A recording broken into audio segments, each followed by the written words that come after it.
16 de mayo de 1995. Una casa en silencio en La Moraleja, Madrid. Adentro, en una habitación que huele a medicamentos y flores marchitas, se apaga el cuerpo de Lola Flores, la mujer que durante décadas gritó, cantó y dominó a un país entero. Afuera las cámaras esperan. La prensa habla de una despedida histórica. España llora a la faraona. Pero en ese mismo lugar, mientras el mundo empieza el duelo, algo más comienza a romperse en silencio. 14 días después, en el mismo terreno, en una pequeña cabaña del jardín, otro cuerpo yace inmóvil. Esta vez no hay aplausos, ni homenajes inmediatos, ni discursos oficiales. Es Antonio Flores, el hijo más frágil, el más sensible, el que nunca aprendió a existir lejos de la sombra de su madre. Tenía 33 años, y con su muerte, el apellido Flores deja de ser solo leyenda para convertirse en herida. Durante años se habló de excesos, de una vida desordenada, de un talento que no supo protegerse. Se simplificó todo en una palabra cómoda. Pero esa versión nunca explicó lo esencial. No explicó por qué Antonio no sobrevivió ni siquiera 2 semanas sin Lola. No explicó por qué una familia rodeada de fama, dinero y amor terminó devastada en tan poco tiempo. No explicó qué tipo de vínculo puede unir tanto a una madre y a un hijo que, cuando uno cae, el otro se queda sin aire. Hoy, casi 30 años después, todavía hay preguntas que incomodan. ¿Fue solo una tragedia personal o el resultado de una relación marcada por la dependencia absoluta?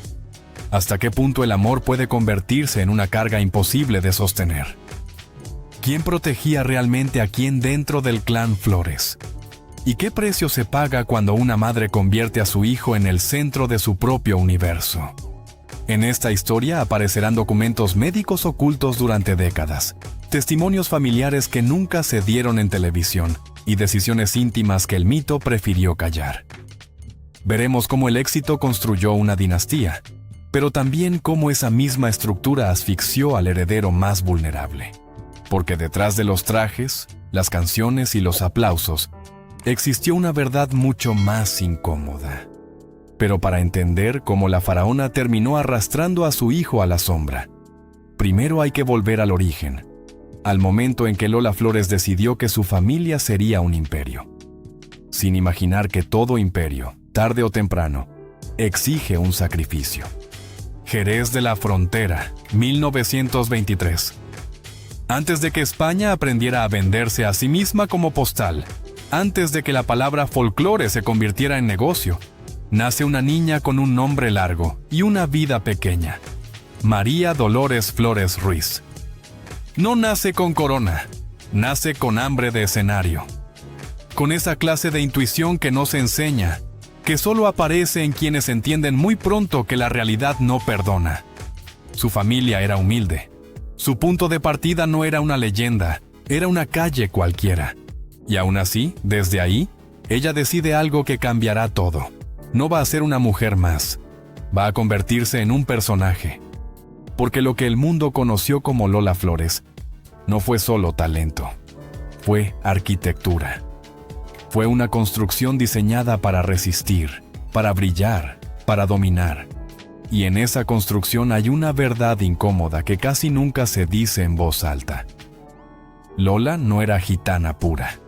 Ella misma afirmaba tener apenas una cuarta parte de sangre calé, heredada de un abuelo llamado Manuel, un vendedor de aceite. Y aún así, Lola se vistió con esa identidad como si fuera piel. La hizo símbolo. La llevó a los escenarios de tal manera que nadie se atrevió a discutirle el derecho. No fue solo una estrategia artística, fue supervivencia. En una España pobre y marcada por el miedo, ella entendió que ser normal era perder, que para salir de la tierra tenía que convertirse en una criatura imposible, una leyenda viva, algo que parecía venir de otro planeta. Y para que una leyenda funcione, hace falta exageración. Lola exageró todo: la edad, los relatos, las versiones. Se quitó años como quien se quita el polvo del vestido y siguió caminando. Inventó frases que quedaban grabadas en la memoria colectiva porque ella sabía una cosa esencial. Si controlas la frase, controlas el titular. Y si controlas el titular, controlas el mito.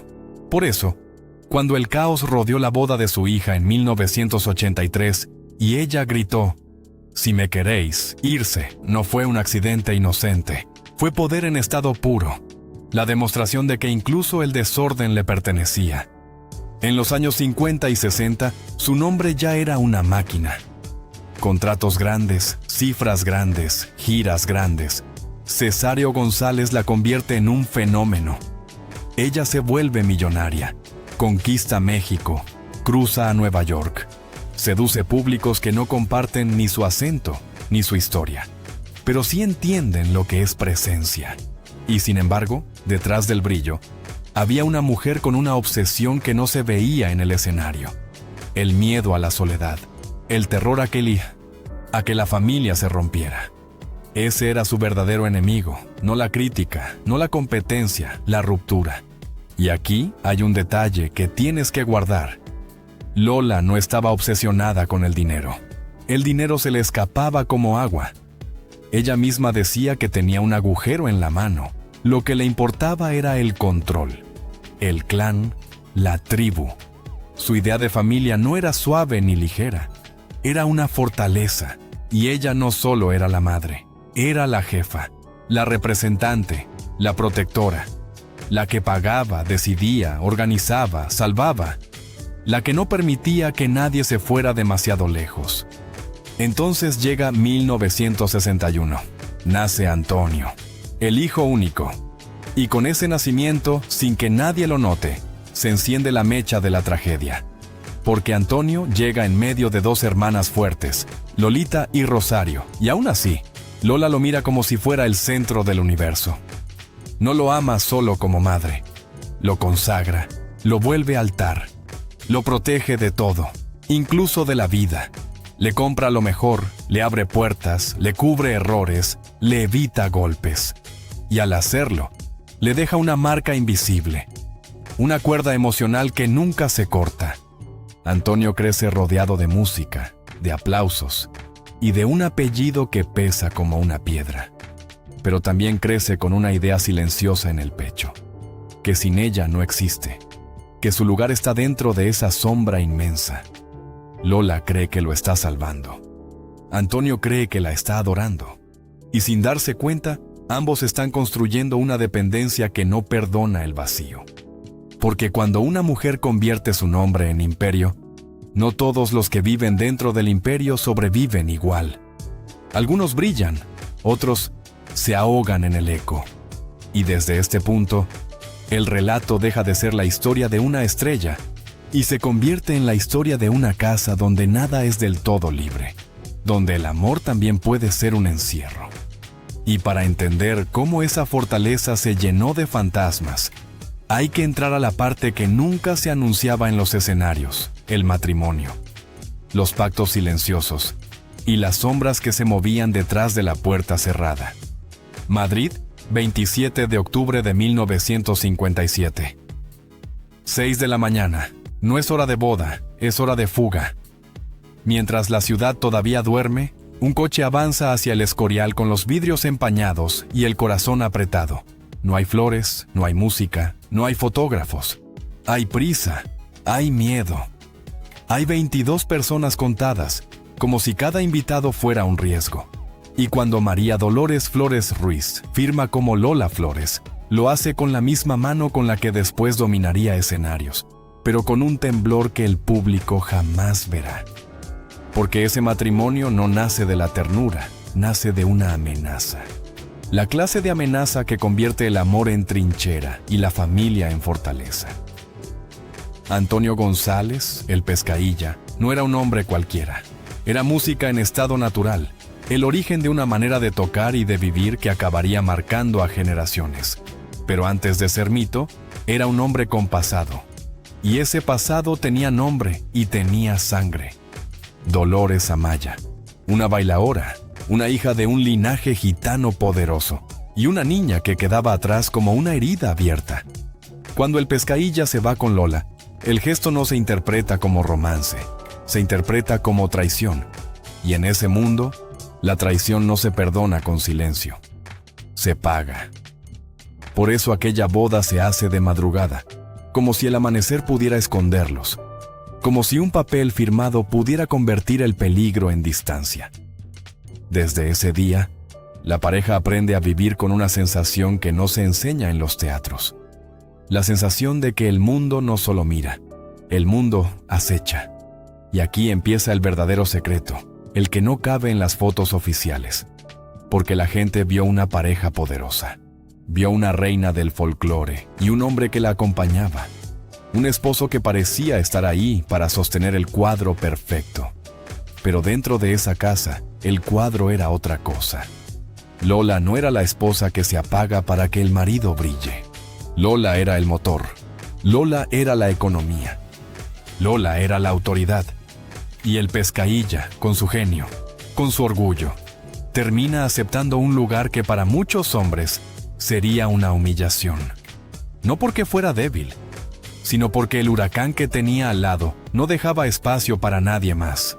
Con los años, lo que parecía un matrimonio se convierte en un pacto. Un acuerdo tácito, casi político, donde lo único sagrado es que el clan no se rompa.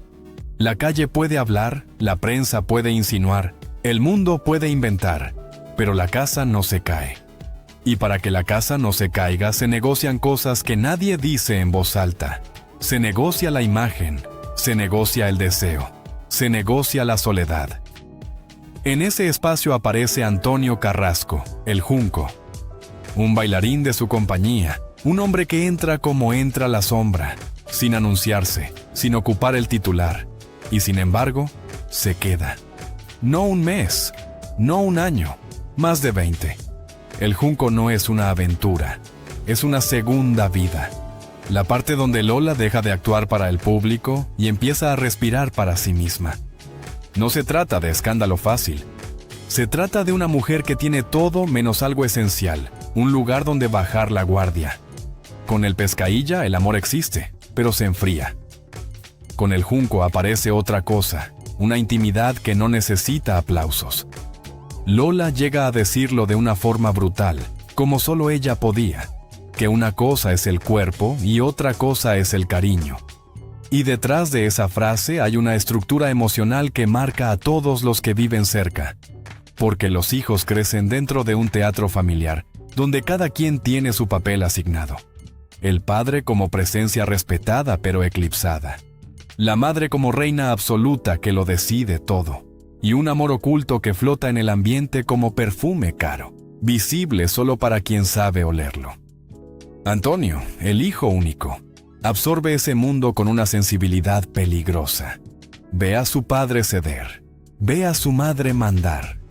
Y aprende que el amor puede significar obediencia, que la familia puede significar control, que la felicidad puede ser una representación para que nadie ataque desde afuera. Crece admirando a ambos y al mismo tiempo sospechando que hay algo que no encaja, una grieta detrás del decorado. Y cuando un niño crece así, buscando una verdad que nadie nombra, lo que se forma dentro no es calma, es ansiedad. Es una necesidad de pertenecer sin saber dónde. Porque el pacto que salva la fachada también crea fantasmas. Un hogar que se sostiene a base de silencios no enseña a hablar. Enseña a aguantar, enseña a disimular. Y Antonio, que ya venía marcado por la devoción de su madre, recibe además un mensaje involuntario, que él es el centro, sí, pero también es el guardián de la unidad, el que no puede fallar, el que no puede romper el mito. Y así, sin golpes visibles, sin titulares aún, sin tragedia abierta, queda sembrada la semilla. La cama matrimonial deja de ser solo una cama. Se convierte en un escenario de acuerdos. Y los hijos, sin saberlo, crecen respirando esa tensión como si fuera aire normal. Eso es lo que nadie contó en los homenajes. Que el Imperio Flores no se construyó solo con talento. También se construyó con miedo, con pactos, y con una verdad escondida que terminaría pesando más que cualquier aplauso. Hay un punto exacto en la vida de Antonio Flores donde todo cambia de dirección. No ocurre en un escenario, ni en un estudio de grabación, ni bajo la sombra protectora de su madre. Ocurre lejos de casa, lejos del apellido, lejos del privilegio. Ocurre cuando el Estado lo arranca de su burbuja y lo arroja a un lugar donde no existe la faraona, donde no existe el talento heredado, donde no existe la indulgencia. Ese punto se llama la mili. A finales de los años 70, cumplir el servicio militar en España no era una formalidad, era una ruptura violenta con la identidad previa. Para un joven criado entre artistas, horarios caóticos, noches largas y una libertad casi absoluta, el cuartel era una forma de despojo. De repente, Antonio deja de ser el hijo protegido, el niño frágil, el músico sensible. Se convierte en un número, en un recluta más, sometido a órdenes secas, a humillaciones cotidianas, a una disciplina diseñada para quebrar voluntades. Ese choque no lo fortalece, lo desarma. Quienes estuvieron cerca de él lo dirían años después con una claridad dolorosa. Ese periodo fue el comienzo de lo irreversible. Dentro del cuartel, Antonio descubre un mundo paralelo que nadie quiere recordar cuando habla de patria y deber. Un mundo donde las sustancias circulan sin moral ni advertencias, donde anestesiarse es una forma de sobrevivir. Allí no hay prestigio ni apellido que proteja. Hay hastío, miedo y cuerpos jóvenes intentando apagar lo que sienten. En ese contexto, Antonio prueba algo que no entiende del todo, pero que le ofrece silencio interior. No placer, silencio. La España de los años 80 estaba atravesada por una epidemia invisible. La heroína no era un mito urbano. Era una presencia real en bares, calles, camerinos y, sí, también en los cuarteles. Artistas, músicos, actores y jóvenes sin rumbo caían uno tras otro. No porque buscaran la destrucción, sino porque buscaban descanso. Antonio, con su sensibilidad extrema y su identidad aún en construcción, encaja perfectamente en esa trampa. No consume para celebrar, consume para desaparecer un poco. El problema no es solo la sustancia, es la pregunta que la acompaña. ¿Quién soy yo sin mi madre?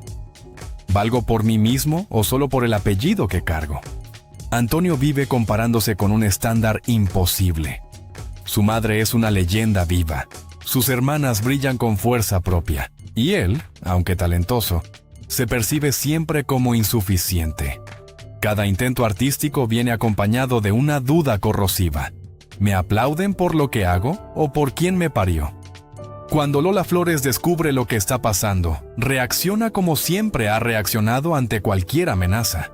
Con todo, centros de rehabilitación, encierros voluntarios, vigilancia constante, médicos, amigos convertidos en guardianes. Nada funciona, porque el problema no es externo, está dentro. Y por primera vez en su vida, Lola se enfrenta a algo que no puede controlar. Puede dominar un teatro lleno, puede doblegar a la prensa, puede negociar con productores y políticos, pero no puede entrar en la mente de su hijo y apagar lo que lo consume. Hay una escena que la familia recordaría siempre como el punto más bajo.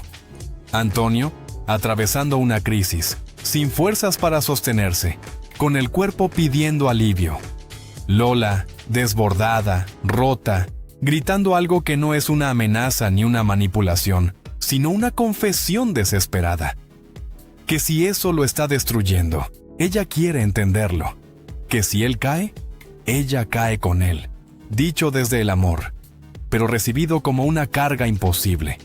Porque desde ese instante, Antonio no solo lucha contra su propio vacío, lucha también contra la culpa de ver a su madre consumirse por salvarlo. Ese es el verdadero infierno. No el de la sustancia, sino el del vínculo.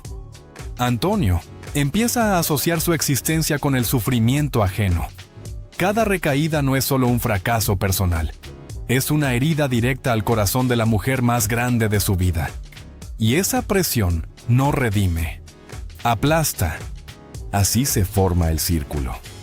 Cuanto más intenta Lola protegerlo, más pequeño se siente Antonio. Cuanto más pequeño se siente, más necesita huir. Y cuanto más huye, más se aferra a ella.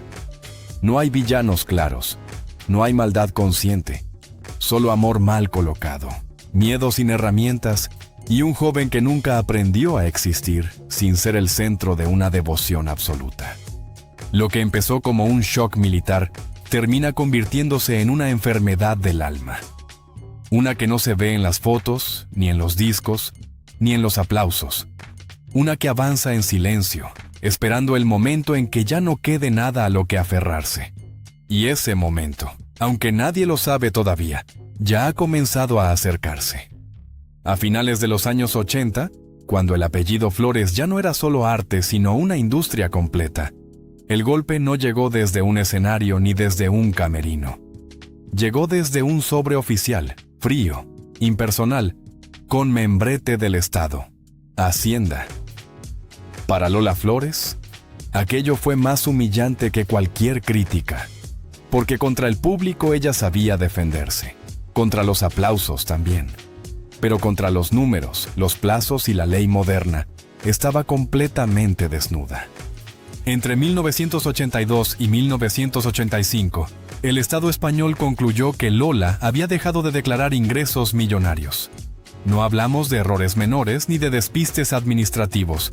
Hablamos de cientos de millones de pesetas, cantidades que, sobre el papel, convertían a la mujer más popular de España en una delincuente fiscal. La prensa no tardó en encontrar el apodo perfecto. Lola de España dejó de existir. Nació Lola de Hacienda, y ese cambio de nombre fue una ejecución pública. El juicio fue un espectáculo cruel. Cámaras, flashes, titulares diarios. Lola sentada en el banquillo como si fuera una criminal común, maquillada a medias, con el rostro cansado, llorando sin pudor ante los jueces. La imagen era devastadora. La mujer que había dominado plazas enteras ahora pedía comprensión. Y cuando pronunció aquella frase que pasaría a la historia, que si cada español le daba una peseta, podría pagar la deuda, el país entero se rió. Pero detrás de la burla había algo más triste. Lola no mentía. Vivía como había vivido siempre, en efectivo, sin asesores sólidos, sin conciencia real de lo que significaban impuestos, retenciones, balances. Era una artista de otra época, enfrentada de pronto a un sistema que no perdonaba la ingenuidad. La sentencia fue clara: multa millonaria y pena de prisión, que solo podría evitarse pagando. Y ahí empezó la verdadera sangría, no de prestigio, de patrimonio. La familia Flores entró en modo supervivencia. Casas vendidas, propiedades liquidadas, joyas que habían sido regalos de una vida entera cambiadas por cheques que iban directos a Hacienda. Lolita tuvo que vender su propia casa. Rosario trabajó sin descanso. Cada actuación ya no era una celebración, era una obligación. El dinero no servía para vivir mejor. Servía para tapar un agujero que parecía no tener fondo. Y mientras todo eso ocurría, Antonio observaba. Desde su fragilidad, desde su lucha interna, veía cómo el pilar absoluto de su vida empezaba a resquebrajarse. Su madre ya no era invencible, ya no protegía. Necesitaba ser protegida. Ese cambio de roles fue letal. Antonio no solo cargaba con sus demonios, ahora cargaba también con la ruina simbólica del clan. Tenía una hija pequeña, Alba. Tenía miedo de no estar a la altura. Y tenía la sensación constante de que todo lo que tocaba se hundía. Lola, por su parte, decidió no detenerse. Jamás. Rechazó la retirada, rechazó el descanso, y rechazó incluso decisiones médicas que podían haberle salvado fuerzas. Desde 1972 sabía que convivía con una enfermedad grave, pero el miedo a perder su imagen, su feminidad, su identidad, pesó más que la prudencia. Optó por tratamientos agotadores y siguió trabajando sin tregua. Subía al escenario enferma, agotada, endeudada, pero erguida. Porque para ella, caer no era una opción.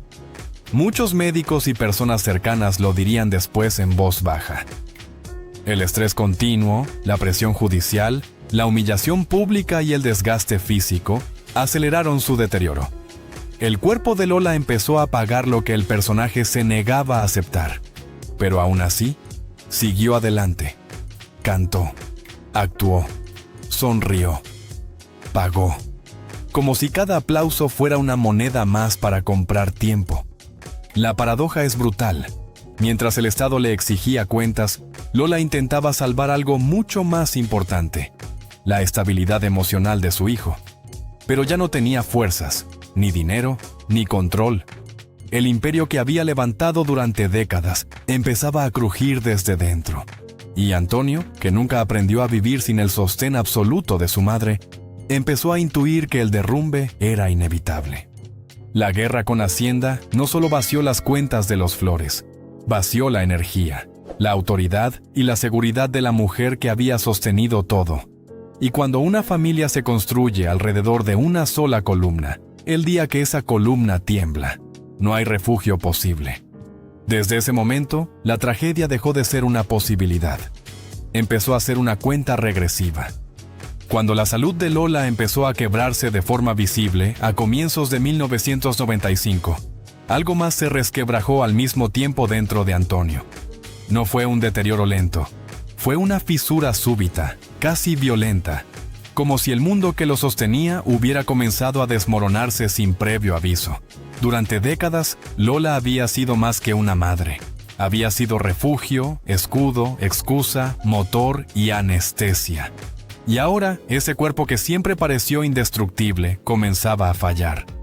Antonio lo percibió antes que nadie. Mucho antes de que los médicos hablaran de metástasis, de recaídas o de tratamientos paliativos, él ya caminaba con una ansiedad permanente, como si presintiera que el tiempo se estaba agotando.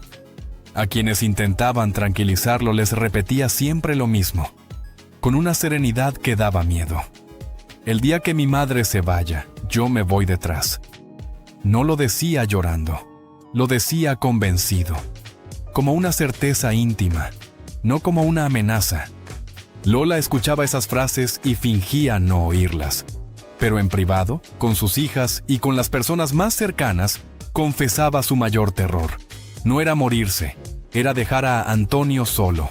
Había sobrevivido a todo en la vida, al hambre, a la humillación, a los escándalos, a los juicios, al cáncer durante más de 20 años. Pero no podía sobrevivir a la idea de que su hijo se quedara sin ella. Por eso se aferró a la vida con una obstinación casi inhumana. No por ella, por él. Los últimos meses fueron una tregua cruel. Lola estaba cada vez más débil, pero seguía imponiéndose. Daba órdenes desde la cama, controlaba horarios, visitas, silencios. Antonio no se separaba de la casa, dormía poco, comía menos. Alternaba pastillas para calmar la ansiedad con alcohol para apagar la cabeza. Era un cuerpo en pausa, esperando un golpe que sabía inevitable. El 16 de mayo de 1995, el golpe llegó. Lola murió en el Lerele, la casa que había construido como fortaleza y escenario final. La noticia se propagó de inmediato. España entera entró en duelo. Las televisiones interrumpieron su programación, miles de personas comenzaron a llegar a Madrid. Pero dentro de esa casa, el ruido del mundo no importaba, porque Antonio acababa de perder el único eje que le daba sentido. Cuando se lo dijeron, no lloró, gritó. Un grito seco, animal, seguido de un estallido de furia.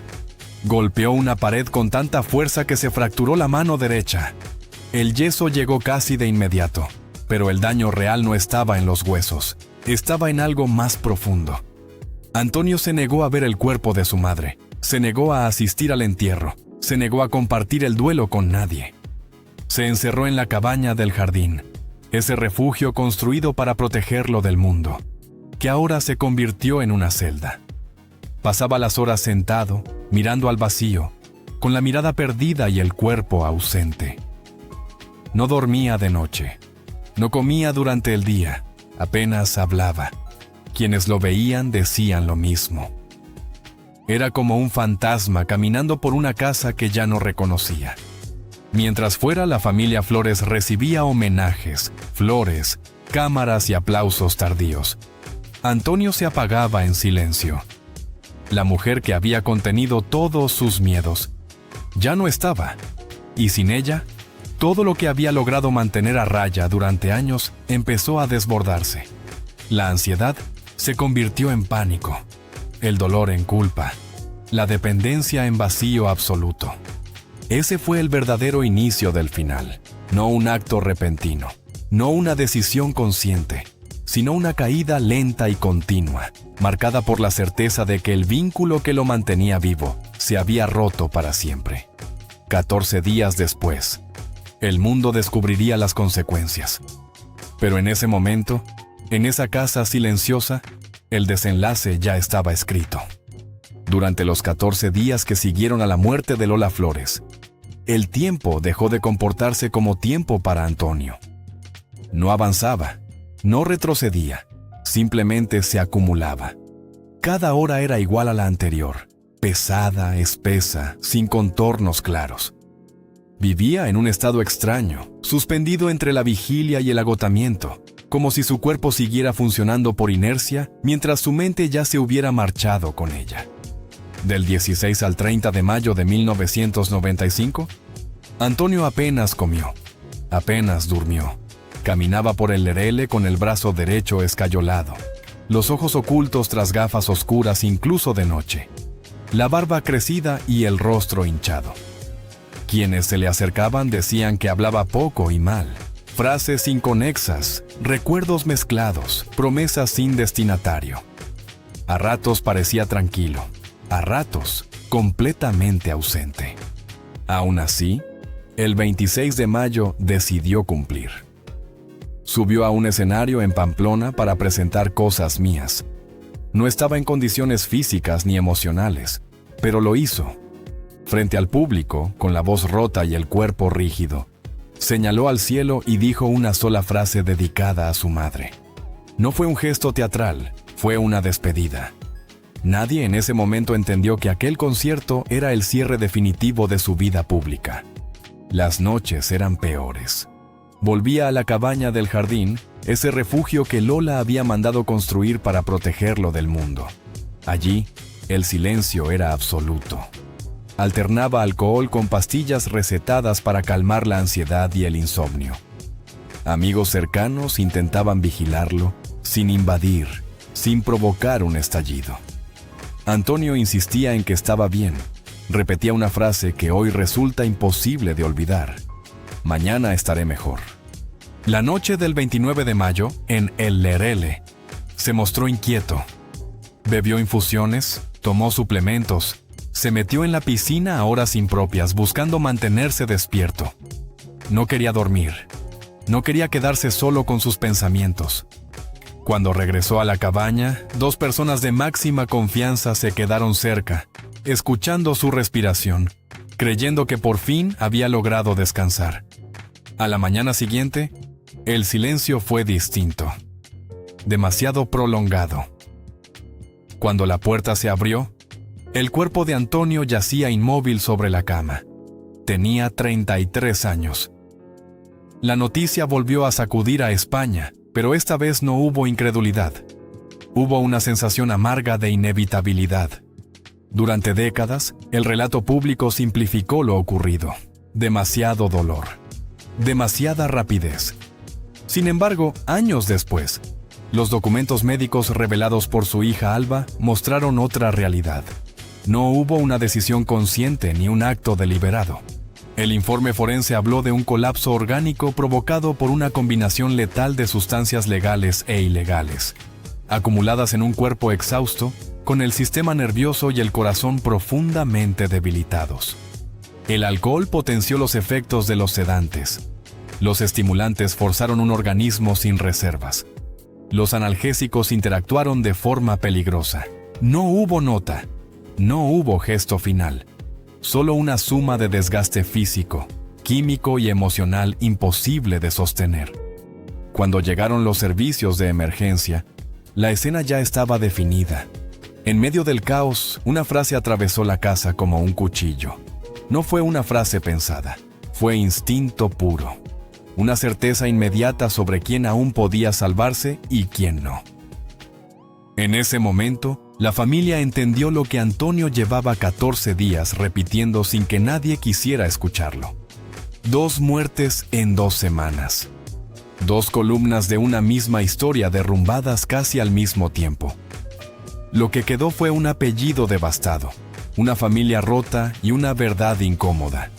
Que hay vínculos tan intensos que, cuando se rompen, no dejan espacio para la reconstrucción, solo para el silencio. Después de la muerte de Antonio, la casa de los Flores quedó habitada por una ausencia que no sabía callarse. No fue un duelo ordenado ni silencioso. Fue un derrumbe lento, íntimo, descontrolado. Cada miembro de la familia reaccionó de una manera distinta, pero todos quedaron marcados por la misma sensación. Habían sobrevivido a algo que no se suponía que pudiera sobrevivirse. Lolita fue la primera en caer. Durante casi 1 año y medio, su vida se redujo a un ritual repetitivo y autodestructivo. Se encerraba en el salón, bajaba las persianas, dejaba sonar canciones antiguas y bebía whisky sin medir el tiempo. Ella misma lo reconocería después, sin adornos ni heroísmo. Bebía, consumía, dormía a ratos y despertaba con la misma pregunta clavada en el pecho. ¿Por qué él y no yo? ¿Por qué seguimos aquí? La fama no la protegió, el apellido no la sostuvo. Solo una frase infantil logró romper el ciclo. Su hija Elena, con apenas 8 años, la miró un día y dijo algo que no parecía importante, pero lo fue todo. «Mamá, ¿no estás bien?» Ese fue el punto de quiebre. Lolita pidió ayuda y se quedó. Rosario vivió el duelo de otra forma, más silenciosa, más funcional, más peligrosa. Ella siguió trabajando, cumpliendo compromisos, sonriendo en público. Pero por dentro, algo se había apagado. Años después admitiría que una parte de ella murió junto a su hermano. Que hubo días enteros en los que no sentía nada. El embarazo de su hija Lola llegó como un ancla inesperada. No como una solución, sino como una razón. Algo que la obligó a quedarse cuando su cuerpo ya estaba cansado de resistir. Y luego estaba Alba, la más pequeña. La que nadie protegió porque todos estaban rotos. Creció con un apellido que pesaba demasiado y con un estigma que no eligió. En el colegio la señalaban, la reducían a una etiqueta cruel. La hija del drogadicto, la hija del que no pudo. Durante años evitó el cementerio. No podía acercarse a una tumba que representaba tantas versiones ajenas de su padre. El silencio fue su defensa. Ese silencio se rompió décadas después. Ya adulta, Alba decidió enfrentar lo que nadie había querido mirar de frente. Leyó informes médicos, revisó documentos, escuchó grabaciones. Y en ese proceso entendió algo esencial, que la historia de su padre había sido simplificada hasta la crueldad, que no fue una caricatura, que no fue un mito oscuro, que fue un hombre frágil, talentoso, desbordado por un amor que no sabía dosificarse. En el documental que presentó en 2025, Alba no buscó limpiar una imagen pública. Buscó recuperar una verdad humana. Leyó en voz alta el informe forense. Nombró las sustancias. Explicó las consecuencias. Quitó el tabú. No para justificar, sino para comprender. Con ese gesto, Alba rompió una cadena. Dejó claro que la tragedia no fue una maldición sobrenatural ni un castigo divino. Fue una forma extrema de amor mal gestionado. Lola amó a su hijo hasta confundirse con él. Antonio amó a su madre hasta no saber existir sin ella. Ninguno supo poner un límite, y ese exceso fue el verdadero veneno. Hoy, el legado Flores sigue vivo. Rosario, Lolita y las nuevas generaciones brillan con luz propia. No porque hayan negado el pasado, sino porque aprendieron a no repetirlo. Entendieron que amar no es absorber, que cuidar no es controlar, que acompañar no es desaparecer junto al otro. La historia de Lola Flores no termina en una muerte ni en un escándalo. Termina en los que quedaron de pie, aprendiendo a vivir después del amor absoluto. Porque a veces, sobrevivir también es una forma de redención.